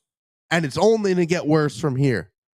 It is shameful to me that we have teams declining bowl invites. Yes. It is atrocious. But, Joe, this is what's going to happen under this system. This is the Marcus Freeman needs to look himself in the mirror this morning and say, we're changing our minds because I need those 15 bowl practices. We need to set the tone for the next year. What did Georgia do when they get left out? Granted, it's a 4 situation instead of a 12 situation, but Georgia said, we got left out. Well, we're going to beat Florida State's brains in. We're just going to go out there and show them exactly who we are and beat their brains all over the field in the Orange Bowl and make their program quit for a bit, honestly. And Florida State, I'm sorry, you were the victims there. But so Notre Dame, you need to go to this Pop-Tart Bowl and make somebody the victim. Right. Make somebody feel it. At least Notre Dame's problem is with the rules. We got to have the 5 conference. That's hooey because James Madison in over Notre Dame, Tulane in over Notre Dame. Look at these schedules here. Notre Dame, how many teams did you play, Notre Dame? 1, 2, 3, 4, 5, 6, 7, 8, 9, 10 Power 4 games. 10 Power 4 games. How many Power 4 games did you play, Tulane? How many Power 4 games did you play, James Madison? Tulane played 3. Tulane played Northwestern, Duke, and Ole Miss. You played 3 games against Power 4 competition. Yeah, you beat Northwestern and you beat ACC champion Duke, so you must be good. But then you went to the Grove and got your head kicked in 45-10. You don't belong because you're taking an 8th grade test. You're taking a test for great, you beat Tulsa, Army, you beat Memphis, you lost to UTSA, you beat Temple, you beat Charlotte. Great. Who cares about any of that? James Madison, how many Power 4 games did you play, James Madison? You lost to Louisville, and is that the only one? Yeah, that's the only Power 4 game you played. The only one. Your out of conference games were against Weber State, Louisville, and Liberty, right? Or Liberty are they in the same conference? Liberty is in the Sun Belt. Who's their other out of conference game? Is it Marshall? No, it's Washington State. It's Washington. So okay, Washington State, are you a tweener team? You're not in the Power Four. You're not even in a conference anymore. So you beat Louisville, you lost to Louisville, you beat Weber State, and you beat Washington State for your 3 out-of-conference games. You're taking an 8th grade test, and you're asking hey, put us in the senior math competition. Like, these seniors, Oregon, Ohio State, Alabama, these seniors are competing with other seniors all year long to get to the math competition at the end of the year, to get to the state finals at the end of the year. And we're all taking we're all taking trigonometry and algebra 3 and, geometry, but these jokers are taking 1 + 1 = 2 tests. Okay, so what is the point of the group of 5 then? The point has always been, what I've had, is that we're not playing the same sport. We're not playing the same sport. The G5 needs to have their own competition. You need to break D1A into 2 spots, cut it off at about 60 or so. It's 133 teams, 132 teams. Cut it off at about 60, 65. If you're in the Power 4, you're up for this. You're up for this. And if you want to be independent, like Notre Dame, fine, but you need to play 10 Power 4 teams. Is Wake Forest playing the same sport as Alabama? Is probably not, but they're at least taking they're taking the senior test. But at the end of the day, if you make this statement, right? We've heard talk about super conferences splitting Sure, they're off failing all the that. senior test, but they're at least taking it. Yeah, but you go this direction, in a couple years, they'll be excluded from the senior test too.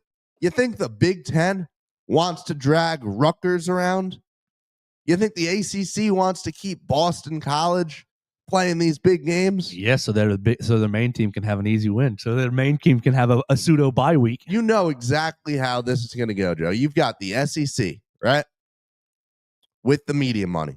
You've got the ACC teams going to do whatever they can to break out, join the ACC, join the Big Ten. You are going to have I think the eventual number of teams that are playing at the highest level of college football, about 30, will be under 40. Yeah, that's fine with me. We have created the NFL. Great. Why is that a good thing? How? In which universe is this a good thing? It's not a good thing, really, but I would be for it to stop the pretending. To stop the pretending that James Madison has a chance in this tournament. To stop the pretending that Tulane has a chance in this tournament. Like, can Tulane crack Ole Miss on an off day? Yeah, they might. They might be able to. But yeah, go crack Georgia the next week. You're not playing in the same level here. And here is my problem with the whole system that we have right now. It has created this line of thinking. We're revolving everything around this national championship game, where we have a caller, someone who has a great knowledge of the game of football, usually has takes I agree with very much in Hunter Brantley, calling in to have to talk about why do we even play these conference championship games. I listened to him yesterday at WVUA talking to me 20 minutes, I bet. This went on for so long where it's like, why are we playing for a trophy? The trophy I care about is the national championship. I promise you, my parents are already buying SEC championship merch. Right. You think all those Indiana fans? They are. You're dang right they are. Even you play the other, like Ohio State. Texas Tech's already got the hats. Yeah. Even if Ohio State wins that Big Ten title, right? It's something they've done a lot. It's something they'll continue to do a lot. It still means something. You don't think that, the New Year's Six Bowls back in the day, they meant something. Now, if Alabama goes out, right? Or let's play out, because Alabama would be an upset. Let's play Ohio State, right? They are going to play, most likely, Texas A&M in the second round in what bowl? Cotton or Sugar? They're in the Cotton Bowl. Cotton Bowl. Whichever one they're in. Yeah, they're in the Cotton Bowl. They go out, they win that bowl game. In the past, a Cotton Bowl, you win the Cotton Bowl. Yeah, that's a great season. We accomplished something. Now they play in the Cotton Bowl and they just move on to the next New Year's Six Bowl. Like they go right to the Fiesta Bowl.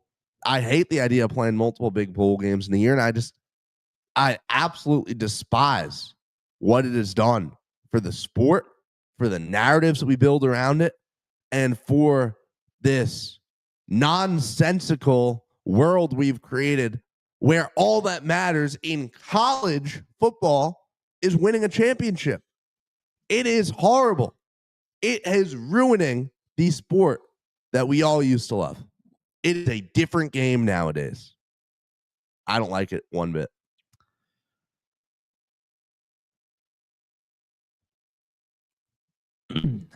Sorry, you triggered me into a comment or into a thought.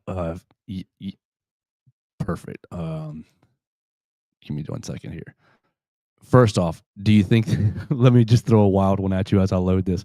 Do you think that you think the Coach DeBoer is going to be good?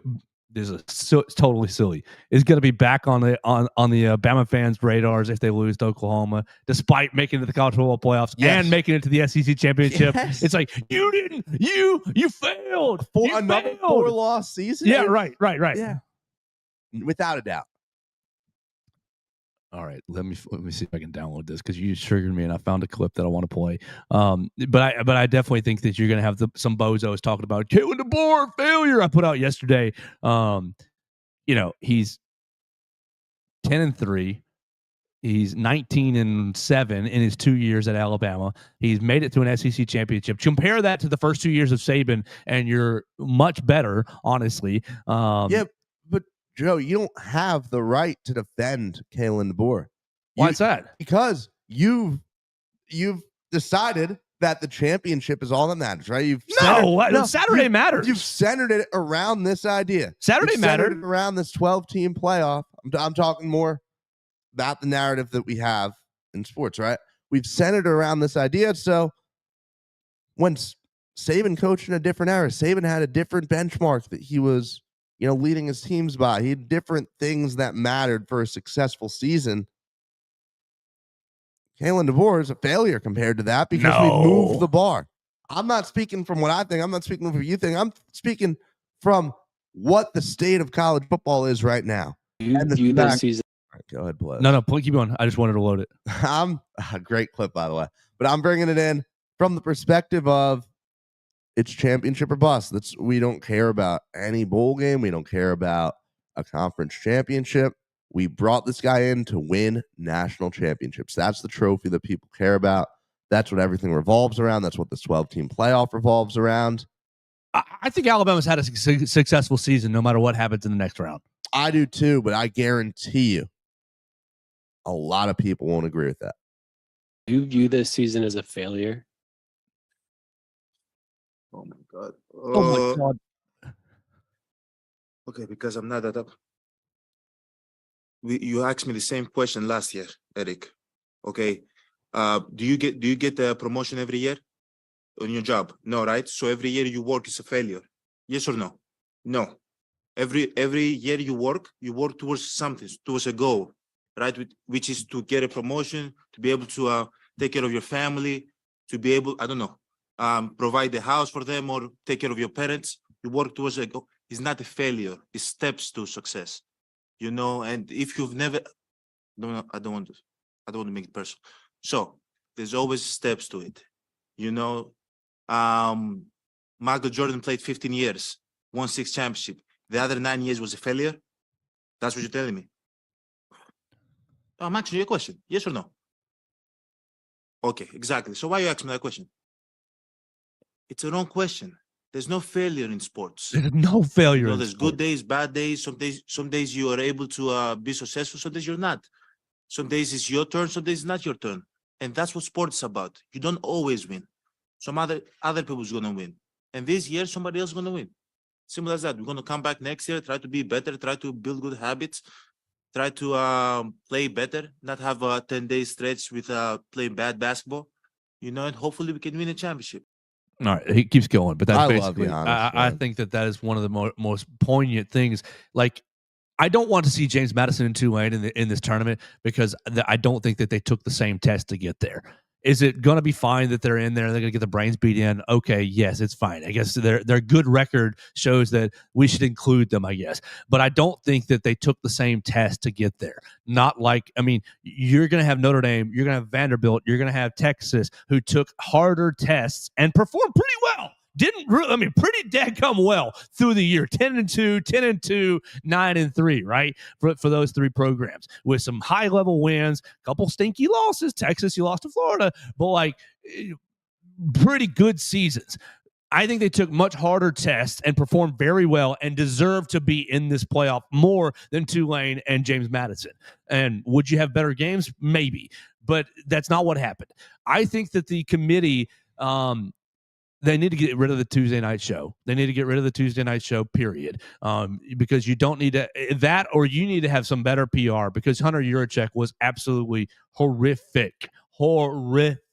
Every single time in front of the microphone was like, what is this guy saying? Alabama rushing yards? Alabama ran the ball well or didn't run the ball well? We dropped them. We raised them. Oh, Alabama, people didn't look under the microscope of Auburn's season. They just saw 5-7. And so when Hunter Yurachek said, well, they beat Auburn, they came back and beat Auburn and, tough season. Well, Auburn was basically tied with A&M late, was pushing Georgia late. Auburn played a lot of these playoff teams and was right there hanging with a lot of them, right? But yes, they were 5-7. They came up short. And so the people who just see 5-7 don't really respect Auburn. And I know we shouldn't be respecting Auburn on this show, but let's be honest. Auburn was a pretty good team at 5-7. If you throw Auburn in the Sun Belt, do they beat James Madison and win the conference championship? Probably. And so, or they're in that mix, right? So if James Madison is good, then Auburn is good. It's different tests. And so I think Yurachek was absolutely horrific all year long. I like Alabama's draw. I think that they probably should have moved down to 10 based on the Hunter's not wrong with his voicemail saying he should have moved Georgia up to 2. Georgia should have been 2. Georgia kicked the dog mess out of Alabama on Saturday and should have moved up to 2. I understand Yurachek's his conversation. Well, Indiana and Ohio State played a really close game. Ohio State missed a field goal, went for it on 4th down, didn't get it. It was really, really close to winning. We didn't want to punish them that bad. Well, the drop from 1 to 3 is not really that bad, Yurachek. I think that would have been a fine punishment to put them from 1 to 3, move Indiana from 2 to 1, and Georgia from 3 to 2. I would have moved Alabama down from 9 to 10 because, hey, man, you played all these injuries. It's a bonus game, but you still got your head kicked in Atlanta. You're dropping from 9 to 10. I understand the people who wanted that to happen. I understand the people who wanted Miami in over Notre Dame. I think that's the right take. And look, who's left out? BYU and Notre Dame are left out because of DEI champions Tulane and James Madison, who took 8th grade level tests when everybody else is taking senior level tests. And is BYU better than Tulane? Probably. Is BYU better than James Madison? Probably. Is Notre Dame better than both of them? Yes. And so the structure of the college football playoff is jacked up in a big way. Alabama, your resume was good enough to carry the day. People who wanted Alabama to fall out because, we hate you. We want the conference. We want you, Georgia's butt whooping to knock you out. I think are not taking the whole picture of how difficult the SEC is and exactly what happened throughout the year. Yeah, you lost to Florida State, and that ended up being an ugly loss. But I think Alabama, throughout the rest of the year, showed that they're one of the 12 best teams in the country. And we've had multiple lost national champions before. And if Alabama sucks, like a lot of people think that the outside people think they do, well, Oklahoma's just going to beat them again in Norman, and that'll take care of itself. And maybe that spot should have gone to BYU, and Oklahoma would beat them too. Maybe Notre Dame, and Oklahoma would beat them too. Like it's all going to work themselves. At the end of the day, we're arguing about 10, 11, 12 through 15 or 16. Like the right 4 teams got buys. The right 4 teams got buys and got good games and got some rest. I think the system is about as good as it's ever been. Maybe you just take the committee out of it and you make the BCS computers and you make the BCS people the old formula, set the 12. But I think at the end of the day, they landed on the right team, and they landed on pretty close to the right field as well. Yeah, I agree with the rules that they have and the 12 teams they had to pick. I'm very impressed they picked Miami. Did that only happen because of Virginia's win? Probably. They didn't, wrong way to get to the right answer is how I'll put it. But yeah, no, I mean, I have so many problems with this committee. The committee was horrible. They were horrific. So many problems with the format, but that's all besides the point. Because at the end of the day, we're here, right? We're at the 12-team playoff. Alabama's competing for a national championship. And hey, Ty Simpson doesn't just think, he knows that Alabama has the best offense in the country. They need to stop gaslighting. That is a direct quote I for know. anyone who did not hear Ty Simpson talk after the game. I was astounded to hear They it. need to stop gaslighting. We're so confident. We know that we're the best offense in the country. Oh, really? You are? But look, now Alabama, they've shown a lot of good things this year. We know that they are a flawed team, but they're a team that's going to be healthier. They're a team that's going to have a chance to regroup, and they're a team that played possibly the best stretch of football any squad's had this season, right? I mean, they were incredible. Those 5 weeks were insane. Yeah. I mean, and yeah, 5 weeks does not make an entire season, but they were really, really strong through those 5 weeks. All right, Theo, let's look at this path a little closer. We teased it. You're going to Norman, where you are a 1.5 point favorite, which I think is probably largely due to the gambling tendencies of the folks that support the Crimson Tide to try to make sure, if you see some of the more popular teams are usually get a point or two. Yeah. And I wonder if they're looking at, hey man, if you just didn't have the turnovers, if you made the field goal, then you would have probably won the game in Tuscaloosa. But you did have the turnovers. You did miss the field goal. So you lost. I wonder if you're a 1.5 point favorite. Then you're going to Indiana. And I think Indiana is really good. But honestly, I'm still sitting here thinking, well, if Alabama can max out, you remember Coach DeBoer, middle of the season, Alabama hasn't played his best ball yet. I still agree with that. Alabama still hasn't played his best ball. If you find Alabama's best football, I think you can win 3 games and find yourself in the national championship. I absolutely do as well. I mean, Indiana had an incredibly impressive season, right? History. Signetti's done a fantastic job. Mendoza is a legitimate star. With that being said, the body of work that they've put together, it's a team they've had their fair share of bad moments. They struggled with Iowa. They needed a miracle to beat Penn State. It's far from a perfect team. They're a winning team. They're a team that's managed to come through every single time it's had to. But I find it very likely that Alabama would be in that game down the stretch. Mm-hmm. That is one that should go down to the wire if Alabama's able to get there. We know how we match up with Oklahoma. We'll be talking about that game so much over the next 2 weeks. I believe Alabama will walk into Norman and win. And then you look at this Crimson Tide team and the way that they've been able to build momentum during stretches of the season, particularly that stretch earlier in the year. I would go as far as to say that if Alabama gets past Indiana, right, and Oklahoma, at that point, the train has left the station. Yes. At that point, when you have a game in Georgia that's the other against Texas Tech or Oregon or JMU, that place is going to be full. Yeah. Like you'd expect, like the semifinal almost feels like it'd be the easiest of the first 3 games. That place is going to be full. And then what we heard on Saturday night with the Georgia faithful, it's going to be roll tide. Yes. Roll tide. And yeah, you can fly into Atlanta pretty easily, Texas Tech and Oregon, but you're going to be in the minority. Right. Like they'll have a lot of individual fans who make it there, but just the sheer numbers. Going to be Bama. Yeah. And then if you are able to take care of that, you've got this whole other side of the bracket down in Miami. What would be pretty fun would be to play Miami in Miami. That would be crazy. Obviously, the 10 seeds are unlikely, but that would be pretty fun to me. It'd be fun to play round 3 with Georgia for the national championship. Everything on the line. That would be crazy. Yeah. Miami, getting to bring back all Carson Beck memes, that'd be.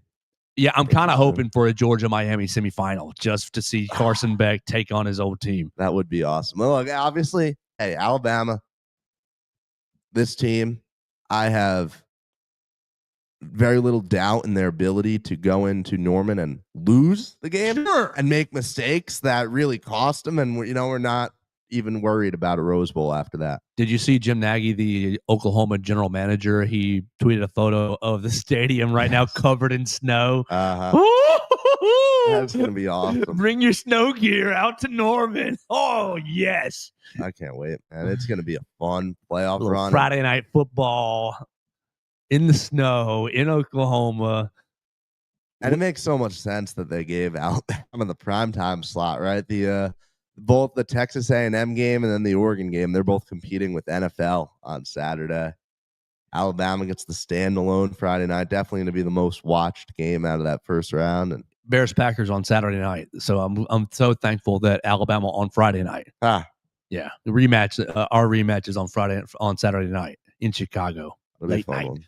So, all right. So a lot to get into with the college football playoff field and everything. Theo, I don't want to cut you off, but I'm about out of juice right here, and we can move on to the basketball and wrap this bad boy up. Yeah, that sounds like a good idea. All right. So we've been in the Derek Daniel State Farm Studios. Looks like I got booted from the Facebook page. That's all right. It's because we probably went so long. We're live in the Derek Daniel State Farm Studios, and you can call Derek for all your insurance needs at 205-758-3391.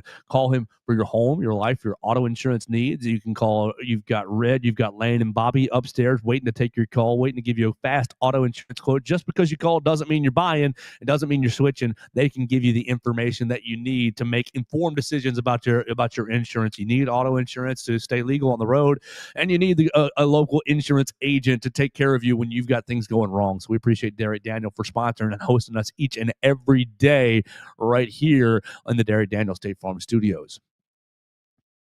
All right, so real quick, because I was watching this game as I was typing things up for BamaCentral.com, and it was a butt whooping. Alabama hosted UTSA. The Crimson Tide won 97-55. They won the first half 56-17. A little closer in the second half, 41-38. But at the end of the day, Jaleel Bethea made his full return. He played in the last game for Alabama against Clemson, but made his full return against UTSA. So the Miami transfer, it looks like he's in full-on action. 22 minutes for Jaleel Bethea, 21 points, joined by London Jemison with 20 points in 18 minutes, and LeBaron Philon, 20 points in 22 minutes. So nice showings. Jaleel Bethea, welcome back. 5 of 10. 50% from beyond the arc for Jaleel Bethea. And then LeBaron also 50% from behind the arc, 3 of 6. So really, really nice action as a team. Alabama shooting 28% from three-point land, 16 of 57, 57 three-pointers. Yikes. Ended up out-rebounding UTSA 57-41. So did well on the glass. Obviously, UTSA not really coming into Tuscaloosa to challenge the Crimson Tide. It's a bye game. You're giving your old buddy Austin Klotch a chance to put some things on tape, and Alabama gets a pretty lackluster, pretty low rated win over UTSA, but still builds momentum ahead of this Saturday's contest against Arizona. So what do you think, Theo? You were there. You anchored. You anchored the game.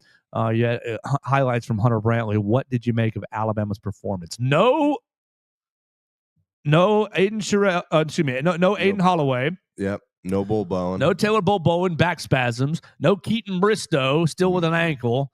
And obviously Collins still dealing with a medical issue. Yeah, so, it was great to see that out of Bethea. I'm still a little critical of the move to bring him in. I have been for a while, just because it's not what this team needed, but it makes it a lot more fun getting him out there. He is an incredible player. I mean, he is just his scoring ability, some of his drives to the basket, his creative finishes, and his just ability to drain an open shot. He is a great. I mean, he shot 5 of 10 from beyond the arc. Flamethrower. Yeah, he is a great player. He is going to score a lot of points for this team. He's not going to fix the fundamental issues that this Alabama basketball team has, right? The rebounding is going to be a problem. I still believe that Collins is just about the only thing that can salvage it for Bama. Healthy Collins, healthy Keaton Bristow. You know, there were two players who played in the game and did not score. One was Preston Murphy Jr., and the other was, as many can probably guess, Noah Williamson, who in 13 minutes did not attempt a shot, 3 rebounds, 3 fouls. Just getting some cardio in out there and just like taking up space. He's unplayable, unfortunately, and it's going to come down to, first of all, can Bristow and Bull Bowen stay on the court, right? That is a big factor for the Crimson Tide. Second of all, can Aiden Sherrell, like his rim protection lately, he had 3 blocks today. He had 8 blocks against Clemson. His rim protection's improving, and if he can do that on a regular basis, it's a huge thing for Alabama. And then, I mean, can Amari Allen continue to grab rebounds the way that he has? He had 11 points, 10 boards, second straight double-double. He is a great player. He has so much potential. And I'd say the other piece is the guy who scored 20 points, London Jemison. Nate Oats called him the second best post defender after Sherrell. It's going to take guys like that stepping up, I think, for Alabama to stay competitive in the paint this year. Arizona is going to be a massive test, and I think I believe Arizona will beat Alabama by about 15 points. I believe that they will expose a lot of Alabama's flaws. Not that they haven't been exposed already. Now, I do also believe that Arizona is a bona fide 1 seed, one of the best in the country, but I think that Alabama's in a place where a lot of development still has to happen, right? A lot of things didn't go according to plan in the offseason. A lot of guys are banged up. You're figuring out how to build your identity inside. So I'm not concerned at all about any of these problems, but I just think it'll take a while for them to get sorted out. Now, in a weak SEC, and I say weak relative because it's much worse than it was last year, but still a top 3 conference. Alabama is in a much better position to possibly go out and win a regular season title. That's all contingent on how these players who are playing minutes in the paint develop. Can we see the team with full health, please? I think that's going to be that's a huge question. You know, after this Arizona game, it'll be a big chance for, less games. Guys get healthy before SEC. Yeah, you've got 6 days until you play Arizona on Saturday. Ken Palm has that as a 1-point loss. Alabama, they've got it as 87-86 Arizona. That'll be in Birmingham. We hope that you get up there for that night Edie contest. It's going to be, I think it's going to be electric right up there at the BJCC. But really, I was just impressed with Jaleel Bethea. Nice to see him back out there, and impressed with London Jemison. I think that he is coming along as a freshman. I think the freshman class has been really fun to watch with Amari Allen, with London Jemison, and Davion Hanna. Davion scoring 9 points, getting 8 rebounds. I think the freshman class is full of just junkyard dogs, and I really like them as members of the blue, to putting on their blue collar, their hard hats. I think that those 3 guys have embraced the hard hat mentality fully already in this early point of the season. I do think Saturday is going to be very challenging for Alabama, and we'll talk about that later in the week. Theo, I don't really want to cut you off on basketball either, but I don't have much else to it because I was pretty distracted with college football playoff yesterday. Yeah, obviously basketball came second on this weekend, but just a lot to be happy about. UTSA, they're the second lowest funded school in the American. They're really not. It's going to be a quad 3 win at best, possibly quad 4. I will say nothing to hang a banner over. The one disappointing, the one thing that's kind of given me pause over the whole season is just Wrightsell. He is not quite the player he was before the injury. I mean, look, the shooting, he's rusty. He shot 2 of 14 from beyond the arc. Keep firing him. 4 of 18 from the field. So put him up. We're still waiting for him to see the day where everything starts to fall. But just, I don't know, overall court fit on this team, it feels different than it did 2 years ago. So he's probably been the most disappointing part of the season to start. But when you look at the guys who are stepping up, when you look at the fact that Amari Allen is top 4 in every stat for Alabama this year. He's been incredible. He's fantastic. You forced 18 turnovers against UTSA. That's pretty nice. You only turned the ball over 5 times. That's pretty good as well. So you got a lot of action, good defense, 29 fast break points. You got up and down the floor pretty well. I like a lot of the bones. You're just going to have to get some muscle and get some sinew and tie everything together as the rest of the season continues. Look, I think if you'd told us that Alabama would be in this position and given us the whole blueprint preseason, be happy. Absolutely. Alabama up to 13 in KenPom. So slowly climbing. Number 3 in offense, number 47 in total defense. Nate Oats has had worse defenses than that. So a lot worse. It could be a lot. Arizona, number 5 in KenPom, 9 in offense, 10 in defense. So extremely balanced and extremely good. You watched any Arizona this year, Jim? A little bit. They've got the Andres Pete younger brother, right? Ko Pete. Yeah. He is a fantastic player. Their game against UConn, I know UConn had some bigs out, but this team is good. Yeah, Ko Pete, 6'8" freshman. They got, I don't want to say your name, Montejuvis Crivas, 7'2". They actually, you nailed it. Did I? Yeah. Montejuvis Crivas. There we go, man. It's like I can read. 7'2" junior, gonna be a pretty big load on Saturday. Toby Awaka, 6'8" as well. So they got 3 dudes that can really get it done on the inside, and we'll talk about that the rest of the week. Theo, you follow Theo Fernandez at Theo Fernandez _. Check him out on WVUA 23 on the sports text. I know you're probably doing that a lot more with Gary, kind of doing double duty, right? Yeah, Gary's stuck doing the newsman, Christmas parades and whatnot. So I got a chance to fill in Thursday. I got to do the Saturday, Sunday. Great times over there. So check them out on WVUA 23. You read all his stuff at BamaCentral.com.